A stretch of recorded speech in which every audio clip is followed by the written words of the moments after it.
تو دوستوں ہماری سب سے بڑی پرابلم پتہ کیا ہے؟ یعنی کہ یہ جو ہماری زندگی کے اندر اتنی زیادہ الجھنیں ہیں، اتنی زیادہ مشکلیں، اتنی زیادہ پریشانیاں، اتنا کہ زیادہ ایکسٹرا آرڈنری قسم کا بوجھ ہے زندگی کے اوپر، یہ کس وجہ سے ہے؟ یہ ایک چھوٹا سا واقعہ میں آپ لوگوں سے شیئر کرتا ہوں، بہت مزہ آئے گا آپ کو۔ تو خلیفہ وقت مامون الرشید انہوں نے ایک بہت زیادہ علاقے کو فتح کیا۔ خوشی خوشی میں واپس اپنے محل پہنچے تو بائی چانس وہاں پہ حضرت بلوچ دانا موجود تھے۔ تو مامون الرشید پوچھتے ہیں حضرت بلوچ دانا سے کہ اے بلوچ، آج میں بہت خوش ہوں، مانگو کیا چاہیے، بولو کیا چاہیے۔ تو حضرت بلوچ دانا جو ہے وہ مامون الرشید سے کہتے ہیں کہ آپ مجھے کیا دے سکتے ہیں؟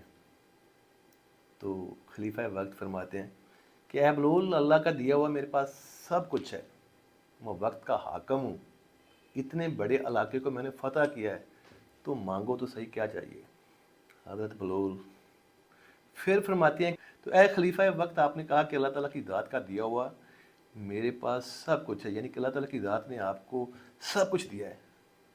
تو اے خلیفہ وقت، جب اللہ تعالیٰ کی ذات ہر کچھ تجھے دے رہی ہے، یعنی کہ اللہ تعالیٰ کی ذات ہی دینے والی ہے، تو پھر اللہ تعالیٰ کی ذات مجھے کیسے بھول سکتی ہے؟ اللہ تعالیٰ کی ذات جب مناسب سمجھے گی مجھے بھی دے گی، جب دینا ہی اسی نے ہے۔ آج آپ کو دیا ہے، کل کو مجھے بھی دے گی۔ آپ کون ہوتے ہیں مجھے کچھ دینے والے؟ اب دنیا یعنی کہ ہم لوگ جو ہیں وہ پتہ ہے کس طرح کے ہیں؟ اگر کوئی عزت کرتا ہے تو ہم لوگ کہتے ہیں مجبور، اور اگر کوئی پیار کرتا ہے تو ہم لوگ کہتے ہیں بے وقوف۔